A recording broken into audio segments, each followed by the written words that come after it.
Good morning and happy Wednesday, folks. William Tramp here, also known as This F and G. I'm ready to talk to you about Encounter Party. Episode 8 aired last night on December 26th, 2023. Why did I say the whole date? I don't know. I guess I can do that now.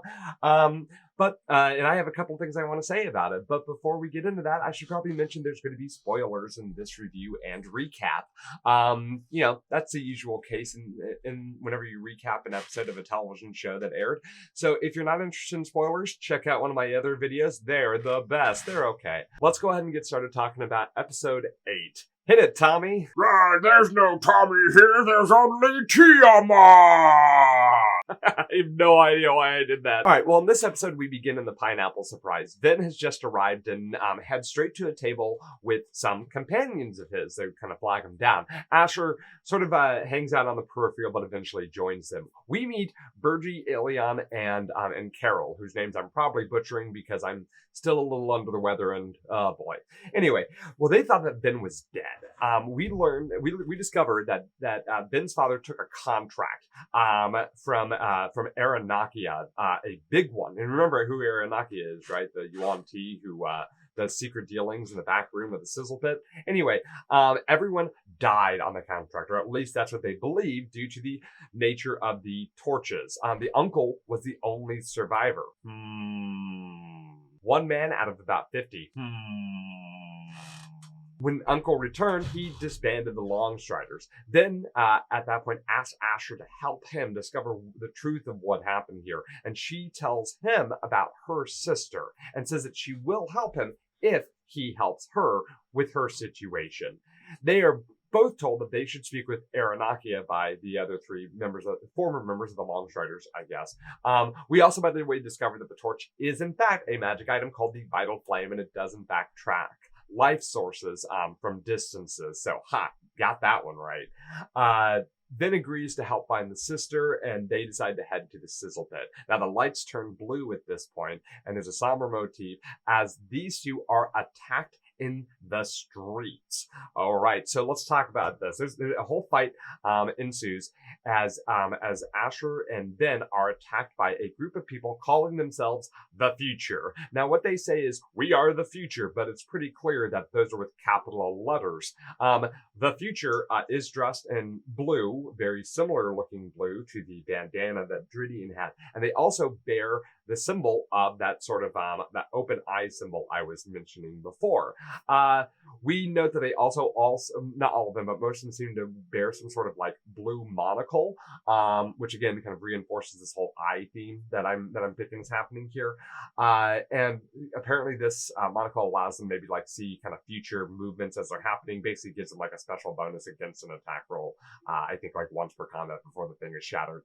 This reminds me a lot. I don't know if any of you have ever read the Mistborn series, but there's that in the Mistborn trilogy by Brandon Sanderson. There's a certain kind of metal that they can ingest, which gives them the power to see a little bit into the future. So kind of reminds me a little bit of that, which I think is actually kind of neat. Anyway, there's a battle, and we also see, by the way, that Vin and Asher are joined by the Velveteen Mask, who is some sort of character that I guess is a vigilante within Baldur's Gate, who assists them in driving off the Future. The battle is over pretty quickly with Vin and Asher and the Velveteen Mask standing on top, but they don't want to be accosted by the city guard, the Flaming Fist, so they bolt as fast as they can out of there, splitting ways with this mysterious vigilante. I don't know. Well, they head to the sizzle pit. At the sizzle pit, Asher and Vin meet Aranakia in that back room.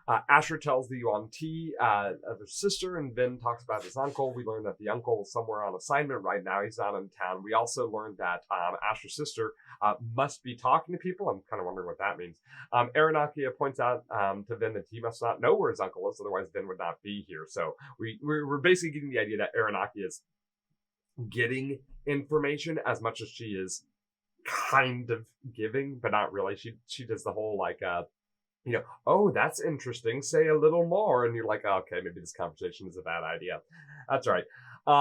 they are given an address. If they want more information, basically they're going to have to do some work for her. They're given an address, the same address that Dridian and very likely Flick were given in the last episode, and told, basically you'll get what you want if you do something for me. So they start to head off.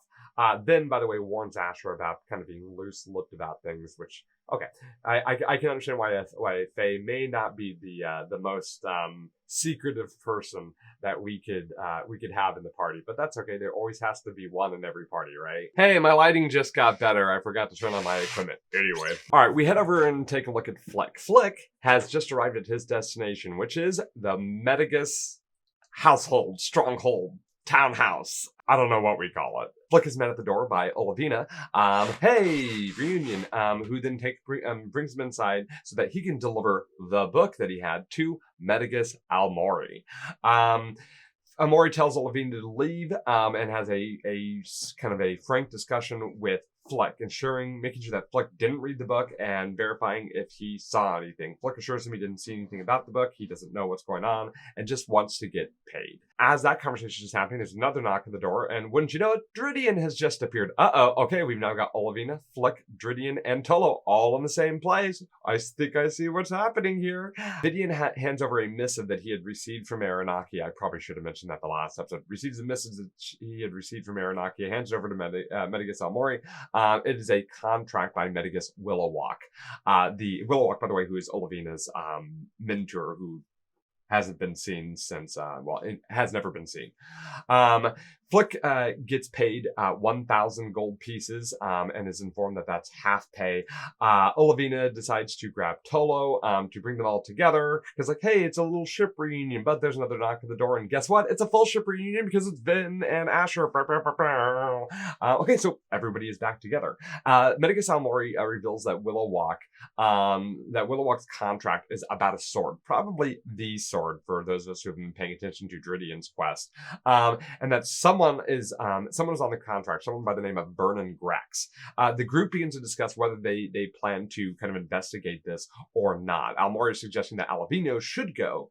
Alavino, oh my goodness gracious, should go, as Willowwalk's actions in making the contract seems somewhat suspicious. Why would a Medigus go and work with a criminal when they could just work with his peers? Mori does reveal that the blue-clad people that we met before are in fact known as the Future. So capital T, capital F is in fact confirmed. Which is, anytime I hear the Future, by the way, all I hear is Team Rocket. Looks like the Future is blasting off again! Something like that.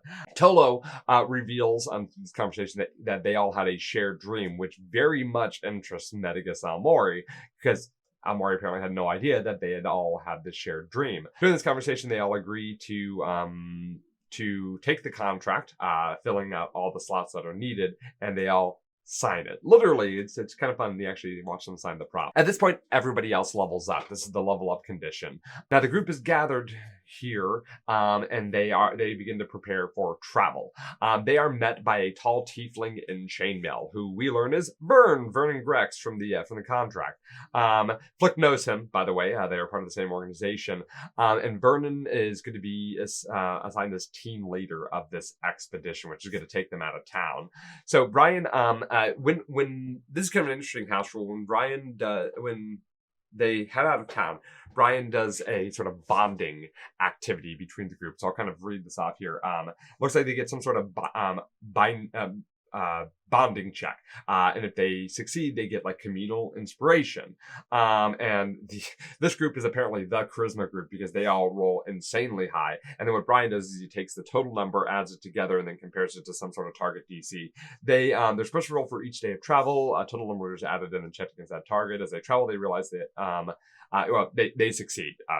Very much so. Anyway, as they are traveling, we realize that they are headed towards the fields of the dead, and eventually they reach their destination. And the terrain is changed from the little cityscape to this massive skeleton that's laying in this field of like gross marsh-like field, and it is awesome train. I learned later that this is from Ned that this is 3D printed by, I believe it's Eldritch Works, and I am just very impressed as a 3D printer myself. We don't need to go into that. I'm just thinking it's super super cool. Well, surrounding these corpses, or surrounded the skeleton are a bunch of corpses, and we see a few of them are in robes of blue, the future, and a few of them are Longstriders. Looks like they died at separate times, though, and that the future died before the Longstriders, and there's no sign of conflict between the two, so this is a large coincidence of some sort.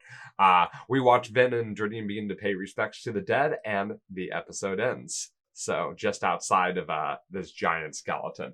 Awesome! Awesome! The group is back together, and we're seeing big, giant, scary, undead things, which not undead. It's just dead.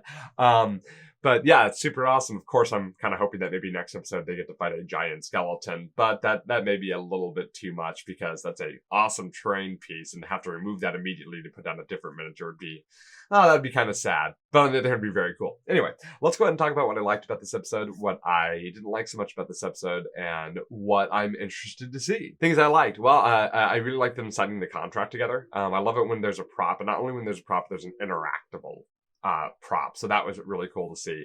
Hey, the group is all back together. So no more splitting of the story, at least not for right now. We're going to see everybody working together to create the story or move through what's happening here. As a dungeon master myself, splitting the party can be very useful, and I am not somebody who says never split the party, but I do know also as a dungeon master that when you invite your friends over to play Dungeons and Dragons and such, and it can be kind of nerve-wracking sometimes to have the party split because you want to give people the room to breathe, but you also need to make sure that everybody really feels like they get some of that time. And even though, say in a 3-hour session, you could have like, hey, an hour and a half for you and an hour and a half for you. That's a long period of time where people aren't moving or able to interact. And that can suck a lot. So whenever I see it, it's not that it wasn't done well. It's that I get anxiety from it. So I'm happy to see them back together. And of course, I love the train. I mentioned this before. You can see it behind me. I like working on train. I like using train. I think that having physical props on the table really makes the world come alive. And that skeleton was super cool. I really can't wait to see that in action next week. Okay, this is gonna be an unpopular opinion. I don't really care much for the Velveteen Mask.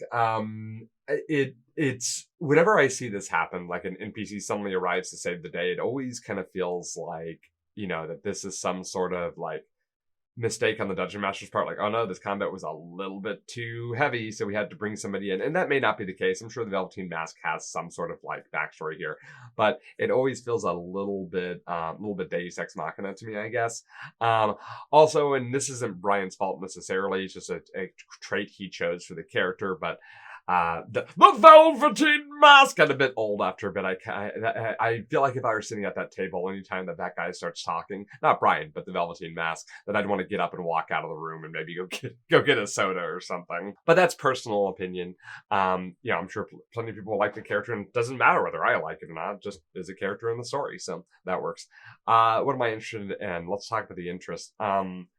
The giant skeleton, what's that all about? Like, where'd this giant skeleton come from? How did nobody notice that there's a giant of that size walking around, a few days outside of Baldur's Gate? That's crazy.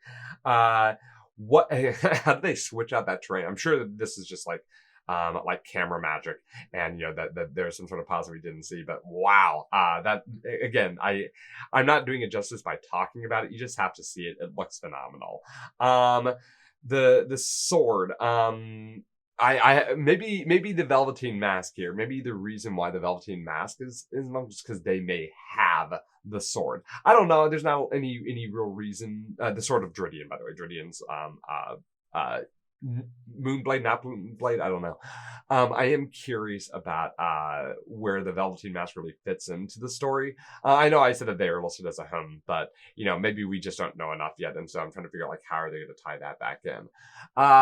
Also, the Future is an odd organization. I know I mentioned them last week. I'm going to mention them again.